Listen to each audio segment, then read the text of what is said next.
पाएगा आपको। वो जनसंख्या और जनसंख्या विस्फोट और पर्यावरण के नाम पर आपको कंट्रोल करना चाह रहे हैं। जब वो आपको कंट्रोल करना चाह रहे हैं तो अब आपको देखना है कि ये क्यों हो रहा है। कर लो साइलेंट रहे। जो दुनिया के देश हैं जो 1947 से पहले जिनके बारे में आपने सुना होगा, जो कि आपको झूठ बकाया गया, मैं आपने ये बता दूं, ये बिल्कुल झूठ बकाया गया था। जितने भी किले हैं आपको क्या बताया किन्होंने बनाए हैं? अंग्रेजों ने बनाए या मुसलमान राजाओं ने बनाए? असल में तो वो इस देश में रहने वाली आबादी ने बनाए थे। राजा कैसे बना लेगा भाई? अभी राजा बना के दिखा दो ना कोई किला। किला कौन बनाएगा? वास्तुकला का, भवन निर्माण कला का, केमिस्ट्री के जानने वाले जानकार लोग बनाएंगे ना ऐसा भवन जो 1000 साल तक ना टिके। वो इंपोर्ट होंगे या वो यहीं से लिए जा सकते हैं? हमारे यहीं के लोगों को मालूम था ना। इसका मतलब वो भवन हमने ही बनाए हैं, वो उन्होंने नहीं बनाए थे। और अब वो ये कह रहे हैं, पहले कहा करते थे कि अंग्रेजों का सूरज कभी नहीं डूबता था, ऐसा बोला ना आप लोगों को उन्होंने। इसका मतलब आज से 100 साल पहले, 200 साल पहले, 300 साल पहले, या कह लो 400 साल पहले 1600 ईस्वी में ईस्ट इंडिया कंपनी भारत में आई, ऐसा पढ़ाया गया हमको। अगर 1600 ईस्वी में आई तो वो व्यापार करने की नियत से आई, ये गलत है। भारत में पहले ही व्यापार बहुत होता था। अगर किसी भाई को ना पता हो, हमारी जो किताब है रुपया मूल्य का मापक या शोषण का साधन, हमको आर्थिक मदद देने के लिए आपको वो खरीदनी भी पड़ेगी, बाहर रखी पाओगी आपने आधी छुट्टी में या सामने ले लियो। वो रुपया मूल्य का मापक या शोषण का साधन, उस किताब के अंदर हमने ये मेंशन किया हुआ है कि जब ईस्ट इंडिया कंपनी इस दुनिया में इस धरती पे आती है, भारत की धरती पर, उस वक्त भी भारत पूरी दुनिया की दूसरी सबसे बड़ी अर्थव्यवस्था है। भारत की जीडीपी पूरी दुनिया में दूसरे नंबर पर है और सारी दुनिया के एक्सपोर्ट का 48% हम अकेले भारत से जाता है। कपड़ा केवल भारत से, मसाले केवल भारत से, दाल केवल भारत से, दवा मेडिसिनल जो प्लांट हैं, जड़ी बूटियां जितनी भी बनाने उनको बनाने उनके लिए यहां से पौधे केवल भारत से। भारत से इसलिए बोल रहा हूं क्योंकि चाइना को पता था कि वो हरामखोर लोग हैं, इसीलिए जैसे ही चीन आजाद हुआ, चीन ने अपने आप को एक बंद डब्बे में रख लिया कि हमें दुनिया की जरूरत नहीं है। वो दुनिया से कट गया, इसीलिए कभी अंग्रेज चाइना के एंटर नहीं कर पाए। इसीलिए चाइना जब से लेकर आज तक, यानी आज 2025 का साल लगा हुआ है, अगर आज से ठीक 2025 साल पहले जाएं और जाकर के पता करें तो साल 1 जिसको अंग्रेज कह रहे हैं, उस वक्त वर्ल्ड इकोनॉमिक फोरम के आंकड़ों के अनुसार, संयुक्त राष्ट्र के आंकड़ों के अनुसार, उस वक्त भारत नंबर 1 अर्थव्यवस्था है, पहले नंबर पर है। इसका मतलब चाइना और भारत अकेले एक साथ गुलाम होते हैं और लगभग एक साथ आजाद होते हैं। चाइना हमसे पहले हो गया है, तो जिस टाइम पे आजाद होता है, चाइना गेम को समझ करके उसने क्या किया, उसने अपने आप को बंद कर लिया कि अब अंग्रेजों को दोबारा एंट्री नहीं देंगे। और भारत के अंदर चाइना से जो गेम खेला अंग्रेजों ने, भारत में वो सबक लेकर के उन्होंने यहां पर हमारे ही कुछ उनके दलालों को सत्ता सौंप दी कि तुम हमारे हिसाब से राज करोगे, जो हम कहेंगे तुमको वैसे कानून बनाने हैं, जो हम कहें वैसे तुमको देश की जनता को लूटना है, लूट लूट के तुमको कानून बनाने हैं, तो तुम्हारी सारी संपदा हमारे पास आ जाएगी। आज के टाइम पर अपनी हालत यह हो चुकी है कि कुछ दिन पहले आपने यदि एक अखबार की कटिंग पढ़ी हो जिसमें देश की सरकार के जिम्मेदार आदमी यह कह रहे हैं कि हमारे पास अनाज की किल्लत होने वाली है और हमें आयात करना पड़ेगा। देखी किसी ने वो खबर अखबार में? हाथ खड़ा करना जरा जिसने देखी हो। देखी है, इसका मतलब मेरे अकेले ने नहीं देखी। तो आपने वो खबर देखी है कि आयात करना पड़ेगा। और पीछे जब अनाज पैदा हुआ था तब यह खबर थी कि देश में बम्पर पैदावार हो गई है, पैदावार ज्यादा हो गई है, इसलिए किसान को कीमत नहीं मिल सकती। कितनी पैदावार हो गई? जितनी इस देश को खिलाने के लिए 5 से 7 साल तक काफी है, इतनी पैदावार 2024 में अपना किसान पहले से ही कर चुका है। यानी 5 साल का राशन वो पैदा कर चुका है। और देश की सरकार इसी साल कह रही है, अगली गेहूं की फसल आने से पहले, कि भाई फसल पैदावार जो अभी अनाज की किल्लत है, अनाज की किल्लत कहां है पता है? एफसीआई के गोदामों में। जो 3 साल पहले चिल्ला चिल्ला कर मैं कहा करता था कि 40 लाख टन बचा हुआ है, 40 लाख टन बचा हुआ है, वो 40 लाख टन आपको 80 करोड़ लोगों को 5-5 किलो खुआ गए उन्होंने खत्म कर दिया। अब अनाज केवल और केवल ये साइलोज पे पड़ा है और इन साइलोज के आसपास इन्होंने रोड बना दिए हैं। जब गांव भूखा मरेगा, गांव को डिलीवरी देने के लिए बड़े बड़े ट्रकों के लिए ही ये रोड बनाए गए हैं। आपने तो ये रोड मांगे नहीं थे, आपकी साइकिल को तो ये चढ़ने भी नहीं देते, आपकी मोटरसाइकिल और आपकी बुग्गी तो इन पर चढ़ भी नहीं सकती। जिस किसान की जमीन है उसी की मोटरसाइकिल उस पर चढ़ नहीं सकती। ऐसी तंत्र व्यवस्था अंग्रेजों की नहीं होगी तो किसकी होगी? भाई आपकी होगी तो आपके लिए बनेगी ना वो, लेकिन आपके लिए तो वो है ही नहीं। लेकिन डिबेट में नहीं आएगा सरकार का आदमी। तो असली खेल क्या है? उस नोटबंदी के पीछे, अर्थव्यवस्था को बर्बाद करने के पीछे, आपको लोन देने के पीछे, आपके घरों की कुड़की करने के पीछे, गांवों का शहरीकरण करने के पीछे, आपको वैक्सीनेशन देने के पीछे, गाड़ी पे नंबर प्लेट लगने के पीछे, पुरानी गाड़ियां बैन होने के पीछे, सारे इलेक्ट्रॉनिक उपकरण घरों में आने के पीछे, कंक्रीट के जंगल घरों में बनाने के पीछे, खेतों के पेड़ काटने के पीछे और आपके बच्चों को बचपन से लेकर के, बल्कि गर्भ से लेकर के दवाइयों पे दवाई, वैक्सीन पे वैक्सीन देने के पीछे जो खेल है वही खेल है जो चाइना समझ करके इंग्लैंड को बैन कर दिया, अमेरिका को बैन कर दिया और पूरी दुनिया के इन पूंजीपतियों को बैन कर दिया। क्योंकि इस पूरी धरती पर एशिया का दक्षिणी भाग, जिसको अखंड भारत का नाम ये आरएसएस वाले और राष्ट्रीय समलैंगिक संघ वाले बोलते हैं, ये लोग, ये जो भारत का हिस्सा है, जो भारत बोलते थे पहले, जिसको इंडियन कॉन्टिनेंट बोलता था अंग्रेज, वो हिस्सा और चाइना भी उसी में आता है, एशिया के दक्षिणी भाग में ही आता है। एकमात्र ये हिस्सा ऐसा है पूरी दुनिया की बात कर रहा हूं दोस्तों। इसलिए ध्यान देना कि मेरा भारत महान क्यों है, इसीलिए यह बताना हमारे देश में 140 करोड़ की पॉपुलेशन भी ज्यादा क्यों नहीं लगती, इसीलिए हमारे यहां ज्यादा पॉपुलेशन भी ज्यादा क्यों नहीं है, और यही पॉपुलेशन अगर अमेरिका में हो जाए तो वो ज्यादा क्यों है। अमेरिका का साइज भारत के साइज से कई गुना बड़ा है, लेकिन वहां अगर यही पॉपुलेशन हो जाएगी तो पूरा सिस्टम क्रैश कर जाएगा। भारत में क्रैश नहीं करेगा। क्यों नहीं करेगा? क्योंकि यही एकमात्र एरिया है जहां सारी की सारी ऋतुएं हैं, सारे के सारे मौसम हैं, सारे की सारी जलवायु है, समंदर भी, रेगिस्तान भी, पहाड़ भी और जंगल भी, और समतल इलाका भी, रेतीला इलाका, मतलब जैसा इलाका पूरी दुनिया में संभव है वो सारी चीज भारत में है, अकेले में। इसीलिए धरती पर होने वाली प्रत्येक जड़ी बूटी हमारे जंगल में उग सकती है। कुछ जड़ी बूटियां मणिपुर में उगेंगी तो कुछ शिमला वाले में उग जाएंगी, कुछ हमारे गांव के जंगल में उग जाएंगी, कुछ गोवा के आसपास उगेंगी, कुछ केरला में उगेंगी, कुछ राजस्थान में उगेंगी। जिस जगह पर जिस व्यक्ति को जैसी बीमारी होने लगेगी वहां पर उसके इलाज के लिए जिस भी तरह की वनस्पति की आवश्यकता है वैसी उग जाएगी। ऐसी जलवायु भारत की है। एकमात्र भारत ऐसा देश है जहां सूरज का आना जाना, उसका उगना और उसका छिपना हमारे शरीर की क्लॉक से डायरेक्टली कनेक्टेड है। इसीलिए ना तो कभी यहां खाने की दिक्कत हो सकती, ना जानवरों के लिए ना इंसानों के लिए। इसीलिए सारे जानवर हो सकते हैं भारत के अंदर और सब इंसान जी सकते हैं। ना कभी पहनने की दिक्कत हो सकती। व्यक्ति की आवश्यकताओं की पूर्ति के लिए जितने संसाधनों की आवश्यकता है भारत के अंदर पहले से ही वो सब व्यवस्थाएं दी हुई हैं।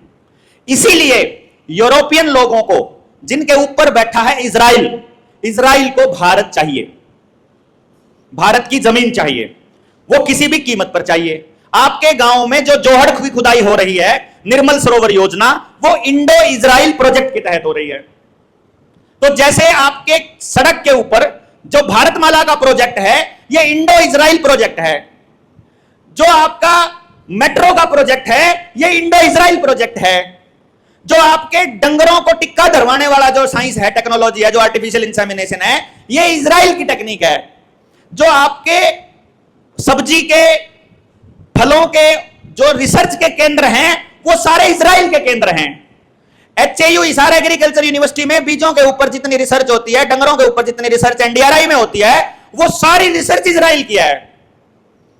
आपके मोबाइल की सारी टेक्नोलॉजी इजराइल किया है। आपकी वैक्सीन की सारी वैक्सीन की टेक्नोलॉजी इजराइल किया है। आपके खेत में चलने वाले ड्रोन की टेक्नोलॉजी इजराइल किया है। बिजली बनाने की टेक्नोलॉजी इजराइल किया है।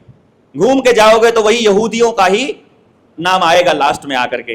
तो यदि ये सारी की सारी टेक्नोलॉजी इजराइल की है और इजराइल को ही पूरी धरती पर कब्जा करना है। पोप कह रहा है पूरी दुनिया की आत्माएं हमारे अंडर आती हैं, हम भारत ईश्वर के जो हैं हम डायरेक्ट वो हैं, कनेक्शन मतलब ठेकेदार, बेसिकली बीच के बिचौलिए हैं, हमारे तक सीधी बात करा कर भगवान, इसलिए सबको हमारी बात माननी पड़ेगी।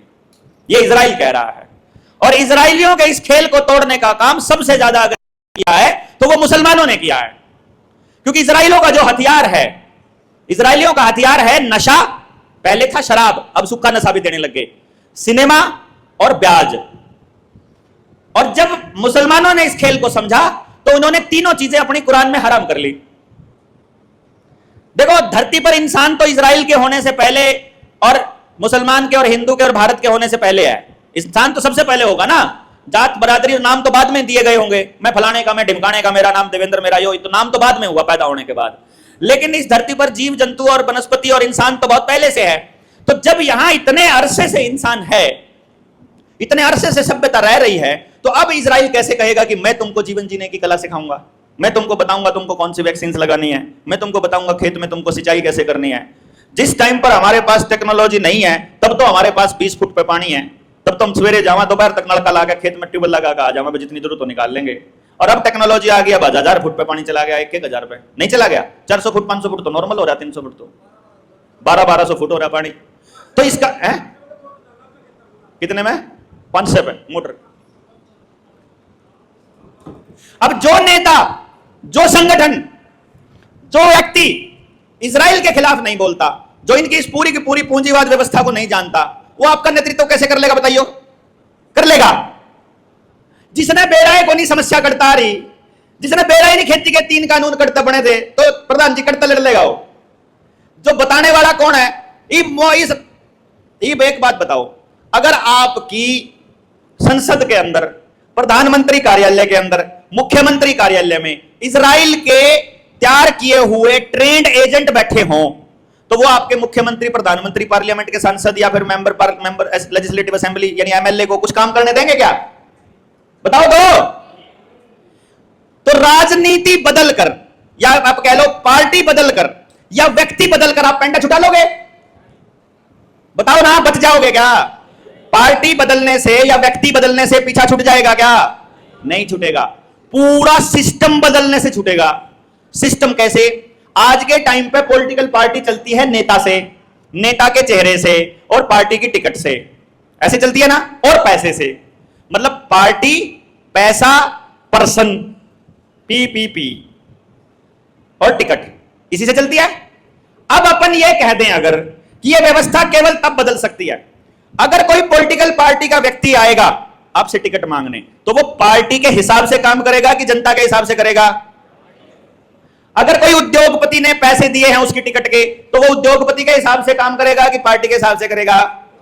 उद्योगपति के हिसाब से। यानी जिसको कुर्सी पर जो बिठाएगा उसी के हिसाब से वो काम करेगा। अगर कुर्सी पर किसी को जनता बिठाएगी, क्या तो भी उधर ही उनके लिए काम कर सकता है? कर सकता है भाई, बिल्कुल कर सकता है। अगर जनता बिठाएगी तो भी वो उन्हीं के हिसाब से काम करेगा, क्योंकि रावण की व्यवस्था में अगर राम भी राज करेगा तो रावण के हिसाब से ही करना पड़ेगा। आपका एमएलए आपका कितना ही जानकार हो, आप उसके पास चले जाओ अपना काम करवाने के लिए, वो उनको होगा मैं थानेदार तन्यू थोड़ी कह सकूं, चलना तो सिस्टम के हिसाब से पड़ेगा। ऐसे बोलता है ना, सिस्टम के हिसाब से चलना पड़ेगा। अरे मालिक तो तू है, इस हल्के के 2.5 लाख लोगों ने तेरे को चुन रखा, तेरी आवाज का मतलब 2.5 लाख लोग हैं। भाई मेरे हाथ में कुछ को नहीं, एक हल्के के 2.5 लाख लोग जिसके हाथ हों, उसके हाथ में भी कुछ ना हो तो इसे गजा था तो बड़ी हमारे 10,000 मानस इकट्ठे हो जाओ, हम करवा लेंगे अपने आप काम है भाई। फिर उनका पल्ला क्या है? इसका मतलब यह हुआ कि आपका नेता कितना ही तगड़ा हो। अब नरेंद्र मोदी को पता था, देखो यह कमाल की बात, यह बड़ा अच्छा आर्गुमेंट मेरे दिमाग में आया, पहले भी आया था, दोबारा फिर आया। चाहे तो नरेंद्र मोदी ने पता था इस वैक्सीन तक क्या होएगा, और चाहे फिर उसने नहीं पता था। जब उसने नहीं पता था तो ईसा गधा कुर्सी पे क्यों बिठाया? और जब उसने पता था तो जान के मारे लोग नहीं। यही काम डीसी के साथ, यही काम एसडीएम के साथ, यही काम स्कूल के मास्टर के साथ, यही आपके जज के साथ। भाई चाहे तो जज ने पता था अर्चे नहीं पता था। नहीं पता था तो फिर के पढ़ा लिखा हो गया भाई, जब मारे वर्ग पढ़ा दुनिया ने भी पता था। अब वैक्सीन तो न्यू करेगी, वैक्सीन तो न्यू करेगी, करें थी। अरे दिल्ली बॉर्डर पर बैठे हुए सारे किसान जो 10वीं तो ऊपर पढ़े को नहीं रहे, ज्यादातर किसान, उन्हें पता था कि मास्क लाने दम घुटा है, किसी ने नहीं लाया। उन्हें पता था वैक्सीन क्या करेगी, किसी ने नहीं लगवाई। तो जिसने लगवाई या जिसने कया लगवाओ, या तो वो आदमखोर है या गधा है, बेवकूफ है भाई, या तो पता नहीं है या पता। और एक आदमी कह रहा है मेरे को पता था कि यह गलत है, वो कह रहा मैंने तो मेरे के तो धक्का हो गया। धक्का क्या था होया? अग्नि बोले पिलसन को नहीं मिलेगी, ओहो तनख्वाह को नहीं मिलेगी, हाजिरी नहीं लगाने देंगे। इसका मतलब कल को सरकार में बैठा आदमी आपको कह देगा कि आपको मूत्र पीना पड़ेगा तब तनख्वाह मिलेगी, पी लोगे फिर तो? भाई शरीर में जहर करवा लिया जिसने, मूत्र पीने में क्या दिक्कत है उसको? गोबर खाने में क्या दिक्कत है फिर उसने? भाई पैसे तनख्वाह जब मिलेगी जब यूं करोगे, पानी जब मिलेगा जब यूं करोगे, आधार कार्ड जब खुलेगा जब यूं करोगे, पेपर जब जाओगा जब आधार आईडी बनेगी, नहीं कह रहे ना? स्कूल में एडमिशन जब होगा जब होगा, जब आपकी एक एक्टिविटी के ऊपर कंडीशन रख दी ना, और इतना ही खतरनाक वो माँ बाप है जो पहले मैं यूं कर फिर दूंगी, पहले मैं यूं कर ले फिर करांगे। स्कूल में इतने नंबर आ जाएंगे तो इतने पीछे मिलेंगे, इतने नंबर आएंगे तो ये मिलेगा। वह माँ बाप भी नहीं कर रहे हैं, इसलिए बचपन से चल रही है ट्रेनिंग। या और सरकार फिर आपको कह रही है कि ये नहीं करेगा तो ये नहीं मिलेगा, तेरा खाता बंद हो जाएगा। भाई फिर तो वो ये भी कह देंगे कि अपने घर की लड़की को एक रात के लिए नहीं भेजेगा तो तनख्वाह नहीं मिलेगी। एक दिन तो आ जाएगा भाई, देखिए मैं कन्फर्म है या बताने लग रहा हूं। पहले तो शुरू में तो और चीजा पावेगा, हल्का हल्का जितना बर्दाश्त कर सको, फिर थोड़ा और बर्दाश्त कर सको, फिर थोड़ा और। एक दिन उस दिन जितना घर की छोरी बुला ली ना, उस दिन फिर मेरा जी खोल जाएगा कि मैं ये कर दूं, मार दूं मैं। फिर आप चलोगे मारन, फिर आप मार भी दोगे, फिर समाज आपको कहेगा मारने की क्या जरूरत थी, जीण तो कौन देंदे और क्या करा। समाज तो साथ आ नहीं रहा, फिर कहां जावा। अब जिसकी गाड़ी को धोखे से वो लेके गया है उसके ऊपर एफआईआर करवाने का काम इन वकीला के जिम्मे छुपाएंगे आप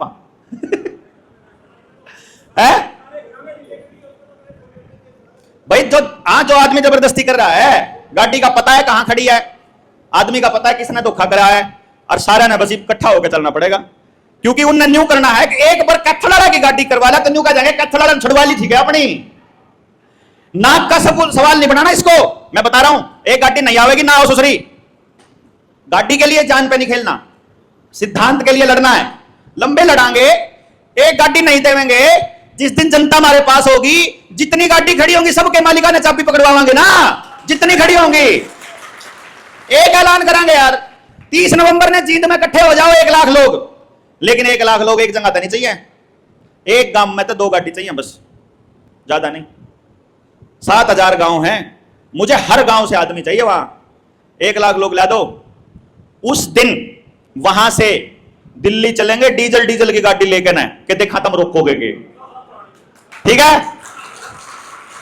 उसी दिन ऐलान हो जाएगा कि जिस यार्ड में गाड़ी खड़ी है अपनी अपनी ले आओ, और जिस यार्ड वाला ना देंदा हो मार बता दो, यार बैठे हैं जींद में और ही बैठांगे, इतने सबकी गाड़ी नहीं मिल जाए भाई। माने से नहीं मार दो लड़ने वाले, फिर हम टाल मारेंगे भाई अपना, ठीक है। मौकन लाग रहे मौके जाऊंगे भाई, बात तो समझाने लाग रहे हैं। लेकिन एक दिन ये आपकी गर्दन को इतना दबाने ही दबाएंगे कि आपका जीना मुश्किल हो जाए। हर गांव के आसपास एक कबूतर खाना बनने लग रहा है, पूरे गांव को वहां शिफ्ट करना है। क्योंकि गांव में देखो कितनी कमाल की बात है ना, अभी मैंने जो ये बताई दिमाग